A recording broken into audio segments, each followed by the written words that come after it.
Sir recently ఒక article చూసాను sir నేను. ఆర్టికల్ చూసినప్పుడు ఒక అమ్మాయి తన ఆర్టికల్‌లో ఏం రాసిందంటే సేమ్ పార్న్ చూసుకుంటూనే చేస్తాడు. 24/7 పార్న్ లాగానే చేద్దామంటాడు. అంటే ఫ్యాంటసీస్ లాగా ఉంటాయన్నమాట. యాహ్! సో, దాంట్లో అంటే వాళ్ళు డిఫరెంట్ డిఫరెంట్ మనీ కోసమో, జెడ్ కోసమో చేస్తుంటారు.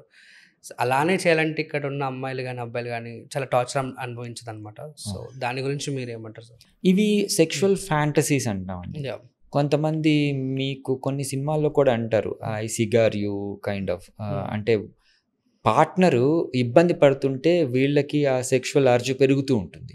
సాటిస్ఫాక్షన్ పెరుగుతుంది. సాటిస్ఫాక్షన్ పెరుగుతూ హ్మ్. ఉంటుంది. వీళ్ళు యాక్చువల్ సెక్స్ చేయరు గానీ, బట్ వాళ్ళ ఇబ్బంది పడుతుంటే వీళ్ళు ఫీల్ అవుతుంటారు. యెస్. సో, ఇవన్నీ one of the sexual fantasy. Psychoticism yes. అంటారా? ఎగ్జాక్ట్‌లీ. హ్మ్. సో, ఈ సెక్షువల్ ఫ్యాంటసీస్‌ని అవాయిడ్ చేసుకోవాలి. హ్మ్. కొంతమంది హ్యాపీ సెక్షువల్ లైఫ్‌ని ఇంప్రూవ్ అవ్వడానికి వేరే సెక్షువల్ పద్ధతులు పాటిస్తే ఓకే గానీ, ఇట్లాంటి టార్చరింగ్ మెథడ్స్ మీరన్నట్టు ఇబ్బంది.